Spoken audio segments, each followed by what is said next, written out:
ओम श्री गुरुवे नमः। सभी भागवत प्रेमियों को राधे राधे। भागवतम रसमालयम में आप सभी का स्वागत है। क्या आप जानते हैं कि एक ऐसी भी विधि है जिससे, या ऐसे कहें कि जिसकी सहायता से मनुष्य ऋण मुक्त हो जाता है। जबकि कहा गया है कि हमारे ऊपर जो 4 प्रकार के ऋण हैं उनसे कभी मनुष्य मुक्त नहीं हो सकता है। आज हम इस विधि की चर्चा करेंगे कि मनुष्य कैसे सभी ऋणों से मुक्त हो सकता है। तो नवमें योगेश्वर करभाजन जी बता रहे हैं यहाँ उदाहरण के साथ कि हर युगों की जनता, हर युगों की प्रजा चाहती है कि मेरा जन्म एक बार कलयुग में अवश्य हो, क्योंकि कलयुग में भवसागर पार करने के बड़े ही आसान साधन बताए गए हैं। बस भगवान का नाम लीजिए और भगवान की कथाओं का श्रवण कीजिए, बस 2। तीसरा कुछ हो या नहीं हो, उससे कोई फर्क नहीं है। इस लाभ का फायदा सब उठाना चाहते हैं। एक उदाहरण के द्वारा आपको हम समझाने का प्रयत्न कर रहे हैं कि पारस पत्थर लोहा को सोना बनाता है, लेकिन वह चांदी को नहीं बना पाता है। तो कलयुग, जबकि चांदी की कीमत लोहे से ज़्यादा है, तो कलयुग की जो प्रजा है वह लोहा है। देवलोक या अन्य लोगों की जो प्रजा हैं, देवतागण हैं, वे ज़्यादा से ज़्यादा चांदी है। और पारस पत्थर जो है वो भगवान की भक्ति है। तो भगवान की भक्ति रूपी पारस पत्थर जो है वह लोहा को सोना बना देती है, लेकिन चांदी को नहीं बना पाती है। इसलिए जो श्रेष्ठ युगों के प्रजा चांदी के जैसे हैं, वे खुद चाहते हैं कि पहले हम लोहा बने ताकि पारस हमको सोना बना दे। ये बहुत अच्छा उदाहरण है, इसके द्वारा आप समझ सकते हैं इस बात को। आगे कहते हैं कि कलयुग में जितने भी बड़े बड़े भक्त होंगे वे सब दक्षिण भारत के होंगे, द्रविड़ देश के, मतलब दक्षिण भारत के। भागवत में भी इसकी, पद्म पुराण में भी इसकी चर्चा है, भागवत में भी है इसकी चर्चा है कि वहाँ पवित्र नदियाँ हैं, कावेरी, ताम्रपर्णी, कृतमाला वगैरह है, जिसके जल पान करने से मनुष्य पवित्र हो जाता है। तो आज भी देखा गया है कि जितने भी बड़े बड़े संत हुए हैं, ज्ञानी हुए हैं, वे सब दक्षिण भारत के ही हुए हैं और अपना प्रचार क्षेत्र उत्तर भारत को बनाते हैं। आगे करभाजन जी कह रहे हैं कि जो मनुष्य भगवान की शरण में जाता है वह सब प्रकार के ऋणों से मुक्त हो जाता है। ये बहुत बड़ा सूत्र है कलयुग के लिए। 11:5-41 भागवत महापुराण। देवर्षि भूताप्त नृणम पितॄणाम न किंकरो नाय मृणी चराजन सर्वात्मना यो शरणम शरण्यम गतो मुकुंद परिहृत्य कर्तुम। ये कहा गया है कि देव ऋण से, पितृ ऋण से, सभी जीवों के ऋण से वह व्यक्ति मुक्त हो सकता है। न वह किसी का दासत्व स्वीकार करता है, न किसी का ऋणी होता है। कौन व्यक्ति? कि सर्वात्मना यो शरणम शरणम, जो भगवान के शरणागत वत्सलता के भाव से जीता है, उस व्यक्ति को कोई ऋण स्पर्श नहीं कर सकता है। तो संसार के अनेक कर्मों को छोड़ करके भगवान के शरण में जाता है, भगवान के चरण कमलों की सेवा करता है, वो सभी ऋणों से मुक्त हो जाता है। ये बहुत बड़ी बात है जो हमें याद रखना चाहिए। नहीं तो हम लोग तो सुनकर यही मानते हैं कि मनुष्य ऋण मुक्त हो ही नहीं सकता है, लेकिन मनुष्य ऋण मुक्त हो सकता है, ऐसा भागवत का संदेश है। 11:5-41 में इसकी चर्चा है। तो ये सब चीज़ है जो भगवान के अनन्य भक्त होते हैं, वे कर्मकांड के जाल में नहीं फंसते हैं। ये हमेशा ध्यान रखेंगे, वो व्यक्ति कर्मकांड के जाल में कभी नहीं फंसता है। और जिसने भगवान के चरण कमलों का आश्रय ले लिया वह सदा सर्वदा के लिए ऋण मुक्त हो जाता है। आगे भी कहा गया है कि स्वपाद मूलम भजतः प्रियस्य त्यक्तान्य भावस्य हरि परेश विकर्म यच्चोत्पतितम कथमचित धुनोति सर्वम हृदय सन्निविष्ट।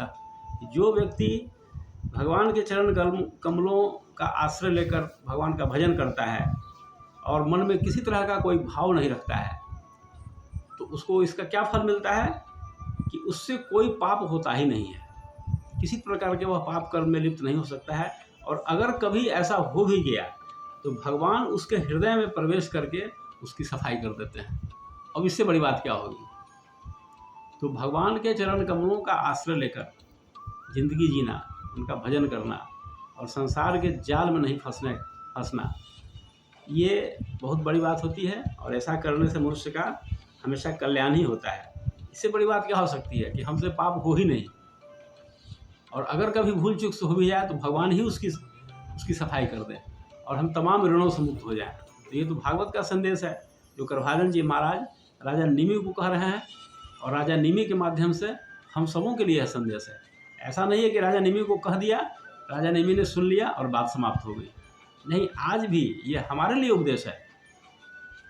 राजा निमि तो जीवन मुक्त आत्मा थे, तो राजा निमि के बहाने उनको माध्यम बना करके भगवान व्यास का संदेश हम सब के लिए है, कि भगवान कृष्ण का संदेश हम सब के लिए है कि अगर हम उनके चरण कमलों का आश्रित हो जाएं तो फिर हम सारे ऋणों से मुक्त हो जाएंगे। जबकि ऐसी चर्चा शायद ही लोगों ने सुनी हो, सब यही जानते हैं। हम भी भागवत पढ़ने से पूर्व यही जानते थे कि मनुष्य कभी ऋण मुक्त हो ही नहीं सकता है, लेकिन यहाँ कहा गया है कि मनुष्य ऋण मुक्त हो सकता है अगर इन बातों का आचरण करे। ये सब भागवत धर्म में आते हैं, भागवत धर्म इसी को कहा जाता है। तो ये सब बातें सुन करके राजा निमि को बड़ी प्रसन्नता हुई। किसको प्रसन्नता नहीं होगी भाई। राजा निमि ने 9 जोगेश्वरों की पुनः पूजा की और सबके सामने वे 9 जोगेश्वर अंतर्धान हो गए। निमि ने उन उपदेशों का पालन करके भागवत धर्म का आचरण किया और उन्हें परम गति की प्राप्ति हुई। इसके बाद नारद जी, तो ये कथा नारद जी सुना रहे हैं वसुदेव जी को। कहते हैं कि वसुदेव जी, अगर आप भी आचरण में भागवत धर्म को लाइए तो आपको भी परम पद की प्राप्ति होगी, जैसा राजा निमि को हुआ। कि आप तो दोनों कृष्ण के माता पिता हैं, आप और देवकी, तो इससे बड़ी बात क्या हो सकती है। आपने भगवान की बहुत सेवा की है, भगवान को बहुत दुलार प्यार किया है। आपके पुत्र कोई सामान्य पुत्र नहीं है, वो तो अनंत कोटि ब्रह्मांड नायक हैं, जिनकी आपने सेवा की है, उनको गोद में खिलाया है, उनकी बाल लीलाएँ आपने देखी है। इतना बड़ा भगवान ने आपको अवसर दिया है, तो आप तो वैसे भी बंधन मुक्त हैं, आपको कौन बंधन में बांध सकता है। तो ये सब कह रहे हैं नारद जी, वसुदेव जी को सुना रहे हैं। और इससे बड़ी बात क्या होगी कि अविनाशी तत्व आपका पुत्र बन के आया है दुनिया में, कुछ उद्देश्य को लेकर के आया है। केवल राक्षसों का संहार करने के लिए नहीं आया है, संतों को दर्शन देने के लिए आया है, जो सदियों से भगवत दर्शन के लिए साधना कर रहे हैं, तपस्या कर रहे हैं। अगर भगवान उनको दर्शन नहीं दें, उनको तो निराशा हाथ लगेगी। तो केवल असुरों को मारना ही नहीं था, संतों को सुख देना भी भगवान का उद्देश्य था। इस कारण से भगवान स्वयं तुम्हारे पुत्र बन के आए हैं। तो ये सब संदेश वसुदेव जी को तथा देवकी जी को बहुत ही अच्छा लगा सुन करके, और वे जो थोड़ा बहुत माया मोह बचा हुआ था मन में, वे सब माया मोह से मुक्त हो गए। और इस तरह से हम देखते हैं कि वे जब माया मुक्त हो गए तो उन्हें बाद में परम पद की प्राप्ति हुई। कैसे नहीं प्राप्ति होगी। और जो व्यक्ति इस लीला का, इस प्रसंग का श्रवण करता है और सुनाता है दूसरे को, उसका भी परम कल्याण होता है, वह भी माया मोह से दूर हो जाता है और उसको भी परम पद की प्राप्ति होती है। तो आज हम 9 जोगेश्वरों का संवाद यहीं पर समाप्त करते हैं।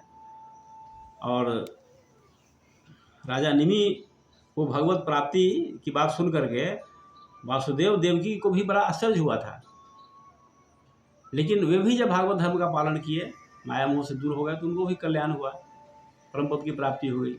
इसलिए हम लोग भी इस कथा का श्रवण करें और दूसरों को भी सुनावें, ताकि सबका कल्याण हो, सबको परम पद की प्राप्ति हो, जीवन लक्ष्य की प्राप्ति सबको हो। आज इतना ही। ओम शांति।